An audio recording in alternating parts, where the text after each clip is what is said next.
Welcome to the Best Passive Income Model Podcast with Mark Podolsky, a.k.a. The Land Geek. Listen in as Mark has unscripted, free-flowing conversations with real estate and business experts. Discover why land investing is the best passive income model as Mark challenges each guest to think of a better passive income business. Learn about strategies, skills, and helpful tips that will help you grow your passive income through land investing today.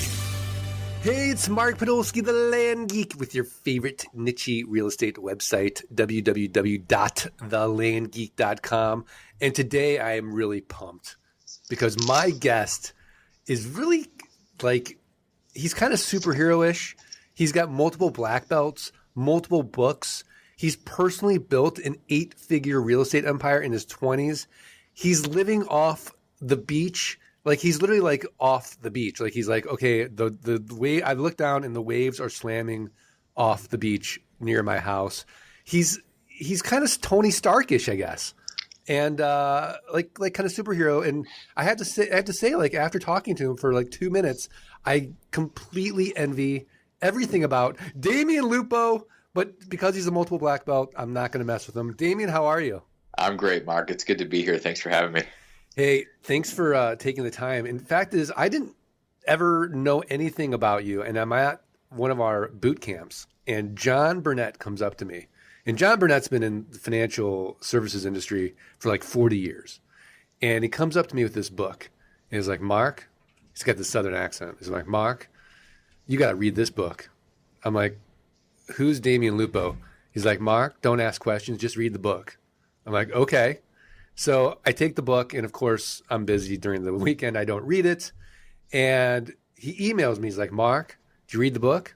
I'm like, I haven't had time to read the book yet, John. He's like, get Damion Lupo on your podcast. I'm like, fine, I will do that. So I get Damion Lupo on the podcast, and then I find out he's like the Renaissance man of life. Damion Lupo, how does this happen? This happens when you start throwing mud in a lot of different directions and you run really, really fast right out of the gate when you leave your home at 17, and then a lot of stuff starts to happen that shouldn't really happen. And you wake up one day 15 years later and go, wow, what the hell happened? But kind of amazing. So I think it's moving fast and not listening to any of the rules and pretty much making up your own rules and just going for it. So that's sort of the end result and the process. But that's what happened for me. Okay, so let's go back. You're 17. You leave home. What's the first thing you did? First thing I did, and this is one of the things I recommend everybody does, go do something unorthodox. I'm in school in my dorm, and I started a business like Michael Dell and a lot of these guys did. And it was because I went to a seminar, like one of your boot camps or these different programs. I went to a seminar, and I started selling college scholarships and coupons for people to save money at the grocery store. And it was a massive flop, but it was a great experience to start something and get going and taking action, and then stumbling around and start learning what I didn't know. And that was the first business. And it was the first business outside of Alaska where I grew up. Since then, I've had more than 30 businesses and companies, but that was the first one. It was definitely the first big mess. Wow. So 30 businesses and companies, you must have a lot of discipline with multiple black belts. So what's the Damion Lupo discipline right now? I mean, do you sleep 2 hours a night? I mean, what's going on with you? You know what? It's funny because now that I've moved out to you mentioned the beach. So I moved out to the beach a few months ago, and I'm here in California.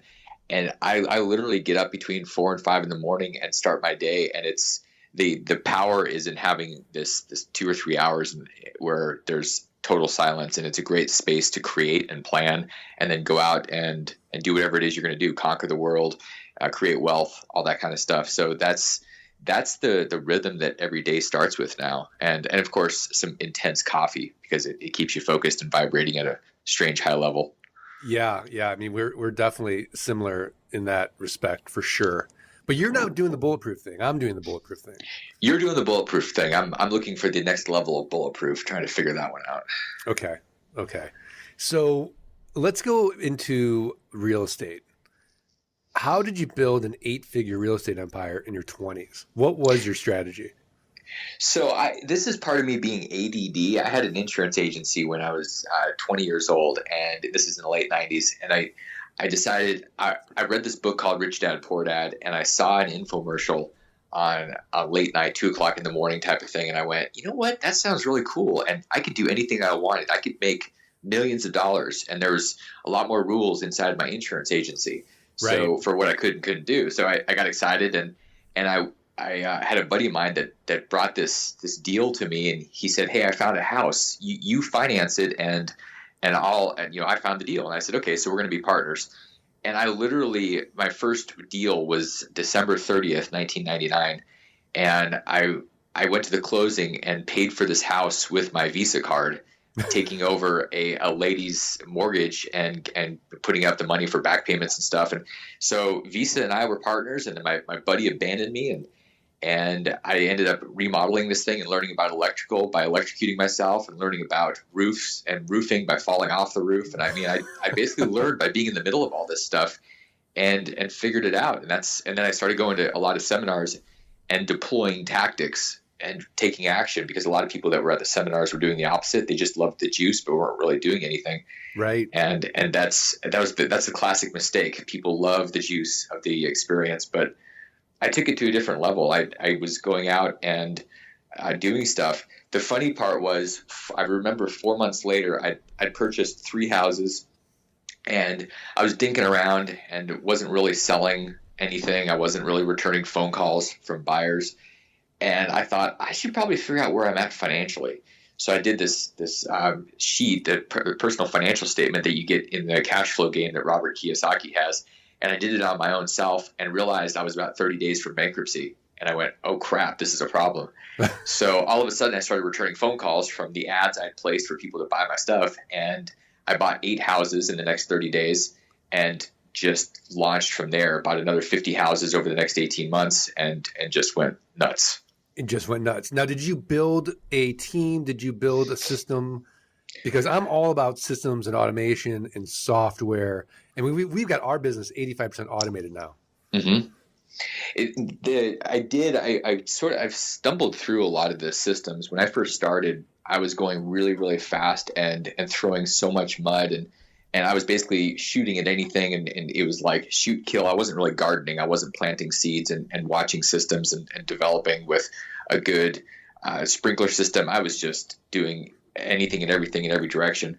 So systems started to be developed, especially after I had about 20 houses. I remember trying to manage them, taking all the calls from buyers, sellers, renters. It was out of control. And so I started putting systems in place. And that was one of the things I started teaching people later with mentoring them was you want to get other people involved and systems involved as soon as possible, because you're going to run into a wall at a certain point, whether it's with houses or land or businesses. You cannot do this stuff yourself, but it seems really easy in the beginning because there's only one thing or one tenant or whatever, but it gets exponentially more complicated. So I definitely had systems and teams. And this is before like all the automation stuff. This back in 2000, the tools we have now are amazing. And people should be setting up systems pretty much right from the get-go, but not to the detriment of getting started. I think that's where people get stuck, where they set up systems and they don't actually do anything, but they have really cool systems that aren't going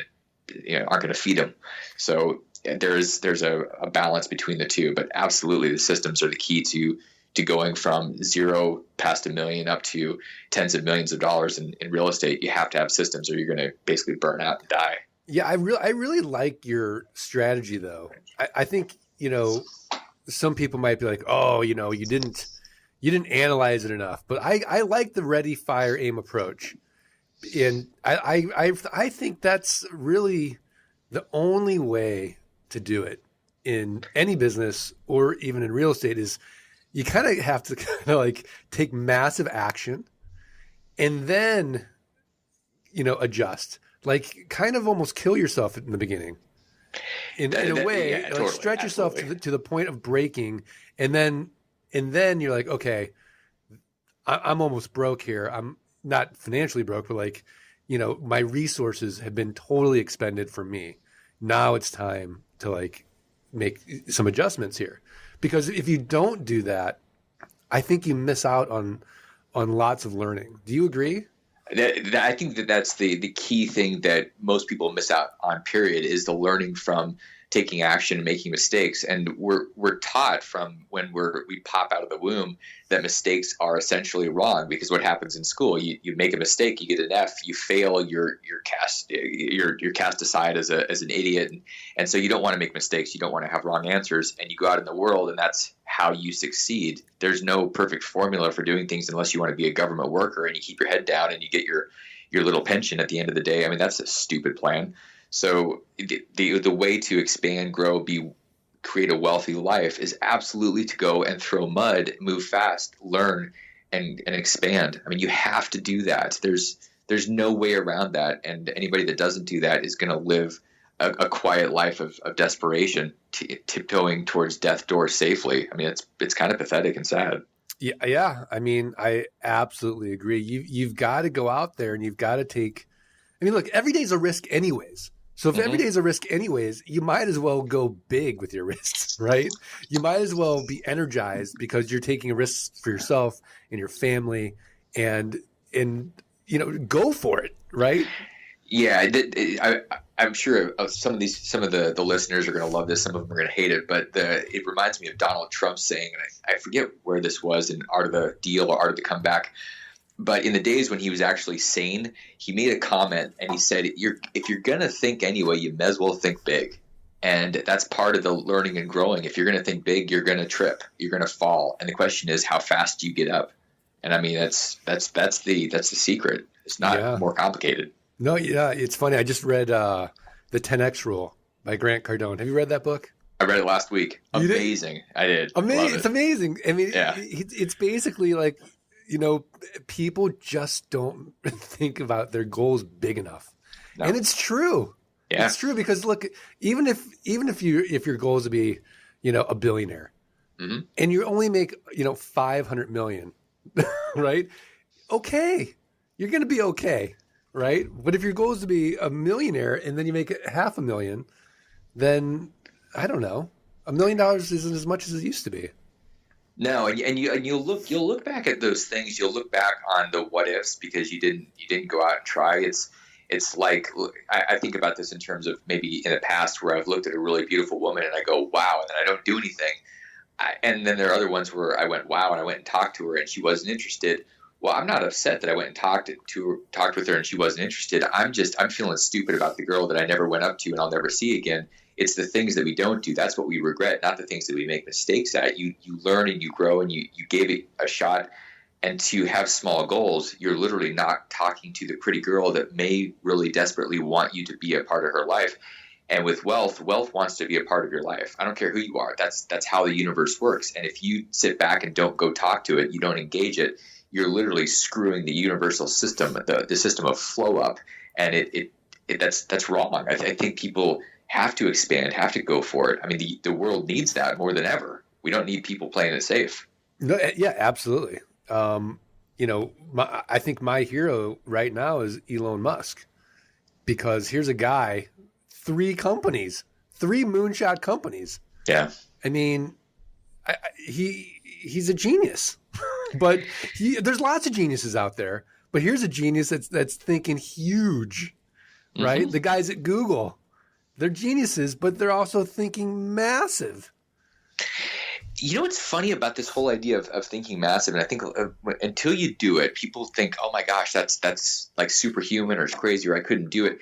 But the bizarre thing is thinking at those levels is easier than thinking about incremental change. This idea of, like, for example, cost of living increases or doubling somebody's business or these incremental things, because you're so tied to the past and your past experiences and what the past allows you to do, the rules of the past. When you start thinking about things that are 10x or 100x or billion-dollar things or going to the moon, there's nothing in the past. You literally have to blank slate your entire thinking and go, what do I need to start with? Who do I need to bring into my world? What new things do I need to learn? You can't use your past, and it's very freeing, and it's a hell of a lot easier. It's hard to get stuck with your past because it's heavy. Yeah, and I love the idea of just doing it and then figuring it out. Yeah, right. You do. Because if you sit down and try to whiteboard out what's going to happen, you're going to be wrong anyways. I mean, I look at companies when I used to be an investment banker and they just send projections like, this is worthless. You can't project. You just have to go out and do it. Yeah, I love the pro formas, the expectations that people bring in with their businesses. And I see these hockey sticks where they're going to, and then they're going to have this giant surge and their earnings are going to go straight up. And people have that in their real estate businesses and things. And I go, why don't you just go do something now that maybe makes you a little bit of money and start doing something instead of this plan, like you said, is totally worthless. It's the idea of planning, but that's only good if you're actually going to take action and do something. So why not get going, do something now? You're going to be adjusting anyway. Yeah. You might as well get going with it. Yeah. I mean, think about how many businesses started and then became something different, right? How many billion-dollar industries were like that? Absolutely. You got it. And then that's the thing. That's the key with adapting and being not being rigid. I mean, you look at companies like want to have a Kodak moment where you literally aren't adapting and you get stuck. You've got to be willing to adapt. The interest rate environment we're in with real estate and investing, you have to be able to adapt. The rules that were around that worked 10 years ago are very different today. There's so much more money chasing deals. You have got to adapt and think differently and go to alternative type of learning places and be around people that talk funny and think differently. Otherwise, you're going to get steamrolled by the change because it's happening faster. It's not slowing down. This is literally the slowest that things will be changing for the rest of our lives today. It's going to get faster. Yeah. And I mean, I talk about that all the time. If everything's going to change, then what's not going to change? Right. And there's only a few things that aren't going to change. Probably people that are getting steamrolled. That's what's not going to change. Everything else is absolutely changing. I mean, I think it's exciting. The people that are in government work probably are freaking out. People that are stuck with that mentality. But this is the most exciting time in history. It's so cool. Just what's available, being able to connect with the world. I mean, it's kind of mind-boggling, and we live in it, and we're able to take advantage of it. So much wealth being created, so many opportunities. It's pretty much limitless. It's only limited by our own belief in what's possible. Yeah, I agree. All right, so we've been talking about a lot of high level stuff. Let's get granular now, Damion Lupo. All right. QRPs. What's a QRP? A QRP it stands for Qualified Retirement Plan, and it basically is a way to use tax deferred money. So you're not giving it to the government with your taxes. Take a big pile of money and invest it the way you want to by having all your money in a checkbook, and being able to buy things like real estate and precious metals. With real estate, you can start using debt. You can do that without these taxes that would normally come into. They would be you'd pay taxes if you used an IRA and bought the same real estate with the debt. It's a tool that is the tax code set up like 40 years ago, and Congress uses it for themselves. Most people don't know about it simply because Wall Street doesn't like it. Wall Street doesn't like it because they don't get to charge fees. Once you got it, you control your money, you control your assets, and there's no ongoing fees. They hate it. It is not profitable for them, so they don't talk about it. And so most people have never heard about it. Than a self-directed IRA? Well, for one, you can put 10 times the amount of money into a QRP. You can defer over $50,000 a year. Okay. And with an IRA, it's $5,000-$6,000. And with an IRA, there are limitations on what you can do in terms of using debt on real estate. There are limitations for you can't buy precious metals in an IRA, and that's how I even found out about this years ago. You can't buy precious metals and hold them yourself in an IRA without breaking some rules. You have to hold them in a vault. And to me, if somebody wanted some gold and silver, the whole point is to have it, in holding it, and you can do that with the QRP. So those are the two things that most people use the QRP for: are real estate, notes, and precious metals. Okay, so walk me through like a mock deal with the QRP and how it would differ from a self-directed IRA. Okay, so they're similar in terms of your QRP or your IRA are both going to own the property, and the money is going to flow back to that thing, the QRP or the self-directed IRA. The difference with the QRP is that you typically with an IRA, you're going to have a custodian and you're going to have another party involved, and they're going to be, if we don't overly complicate this, they're going to create a check for each transaction you do, and there's some lag time and some fees that are every time you do a transaction. That's an option. You can still do your deal, but with the QRP, your money is sitting in your checking account, and you buy your property, you sell your property, the money goes into your checking account. There's no custodian. You're literally the administrator. You're the trustee. You are in total control of this thing in every way. What about self-dealing rules? Can you self-deal in a QRP? You cannot self-deal with anything. Right. That's a no-no across the board. And self-dealing just means you can't. Like my Frontier Properties couldn't sell to Land Geek. Right. There are restrictions on disqualified transactions between parties, and so those rules are going to apply everywhere. The idea is the IRS and the federal government want to try to help people create wealth long term, so they're not sucking off the government's tit basically, down the road. Right. And so they don't want you to spend all your retirement money now. They want you to actually create something that will pay for you to live later. Now, and this grows tax deferred, not tax free. Like a Roth. You could do a self-directed Roth, and that could grow tax-free, but you can only put in like $2,000 a year, $3,000 a year or something. So here's the cool thing. With the QRP, you have the option of having part of it being a Roth, which is part of when you set up a QRP, you literally have that option inside it. And so you can have up to $18,000 a year that you put into a Roth portion of your QRP. Same thing. You have a checkbook. That money is never, ever taxed. After it's in there, you can grow it to $100 million, and it's never taxed. Wow. Now, what about fees per transaction or fees per year? There's no fees. No fees. I can see why no one loves this thing. Nobody talks about it. No one talks about it. No one's making money on it. No, it's funny because so you can get an IRA for free. You can go to your bank and they'll set up an IRA. You can go to Charles Schwab or TD Ameritrade, whatever. You can get these things. They'll set them up for free, and then they're going to fee you for the rest of your life. Right. So when you set up a QRP, you're going to spend some money. It's going to cost you a little bit of money to set the thing up, and then you're done forever. How much is it going to cost me? They're $2,500 to set up. One time, $2,500. Now I'm buying real estate. Okay, let me ask you this. I've got a deal, Damion. Right? Let's say it's I think the enterprise value is $3.5 million. I think I can buy it for $500,000. So I go to you, I say, Damion, you put in the $500,000 in this QRP and we'll partner on it. Mm-hmm. Can we do that? Sure. I can raise debt, right? It's not a security. I don't have to worry about the SEC. We can put it in this QRP. Are you sure? You can use debt. You can, as long as you're not personally guaranteeing things, and basically the debt is going to be. Yeah, there are ways to use debt. The bottom line is without making people's brain explode. There are ways to do debt and use it within the QRP. You've got those options. I mean, it's more flexible, and the way it's written, it's basically a big trust document. Okay. The way it's written, it gives you every possible option. Most 401k plans, IRAs, all these things are very restrictive because somebody is trying to keep people from doing stupid things. So here's the downside to a QRP.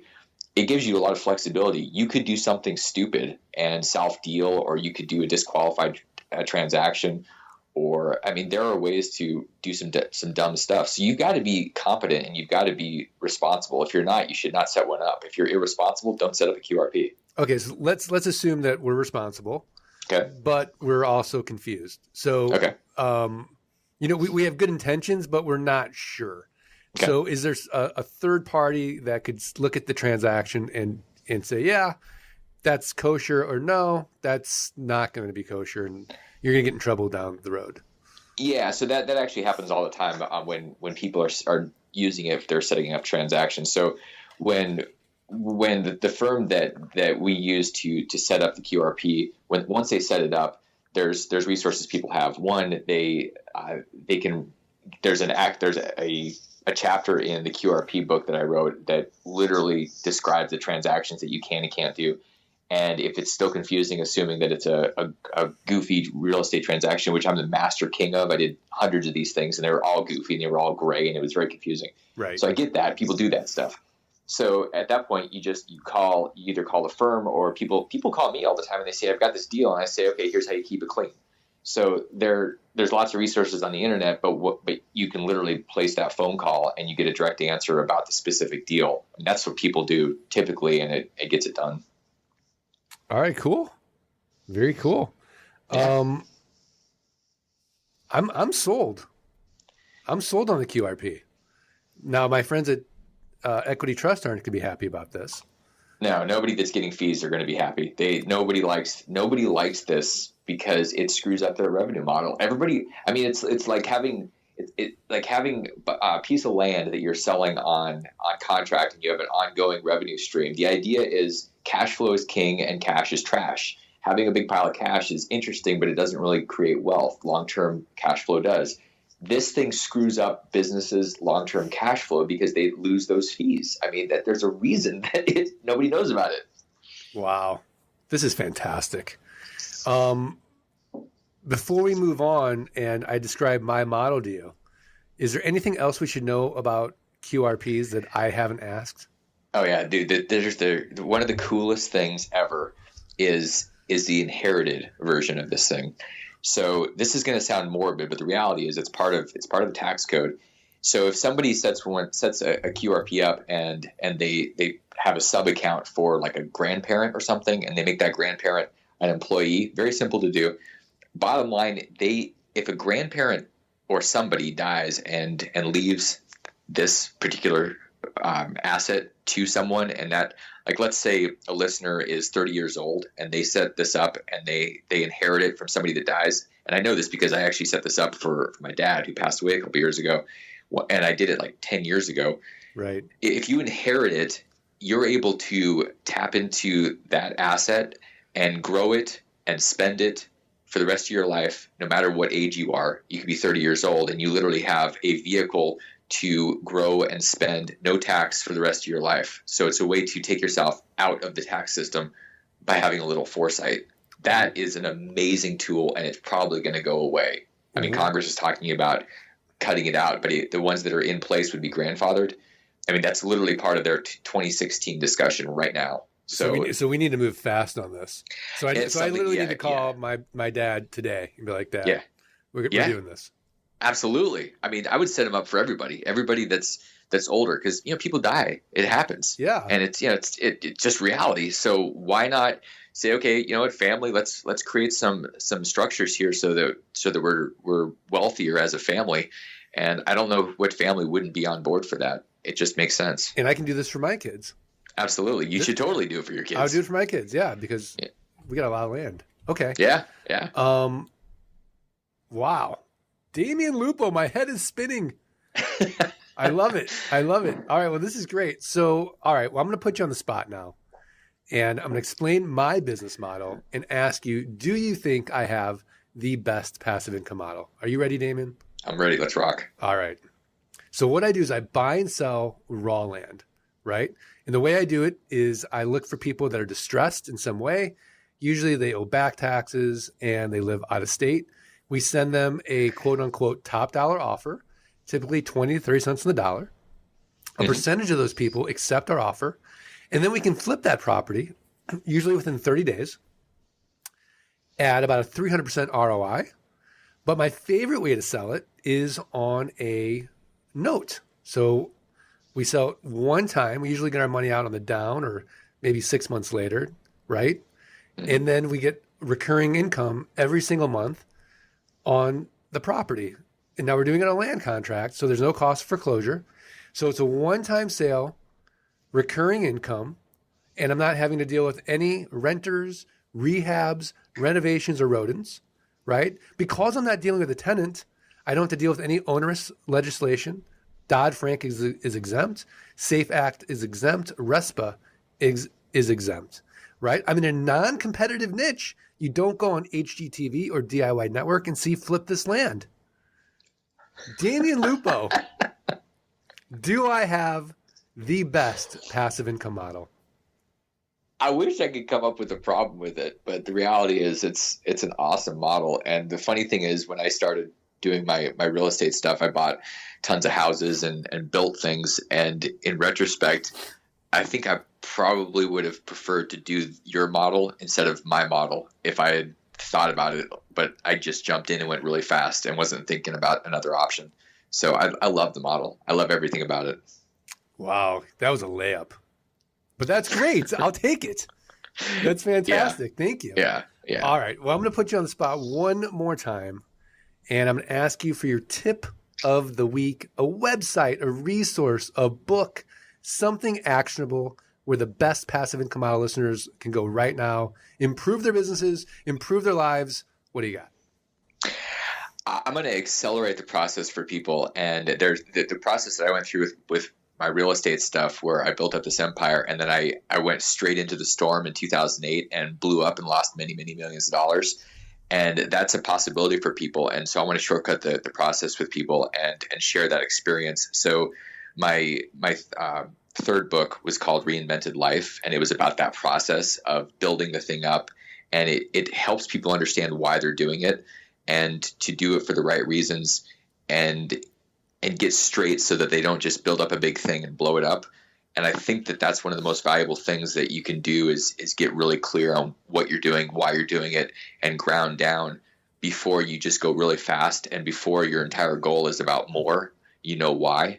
So I wish I had that experience, somebody sharing that stuff, because all I had was a bunch of people that were sharing how to create a lot more, many more millions. And so that was my entire focus: more millions, more houses, more Ferraris, more cash, more girls, it was just more. And I didn't get it. So I would love to be able to share my experience. It's a very intimate encounter and story that is told on those pages.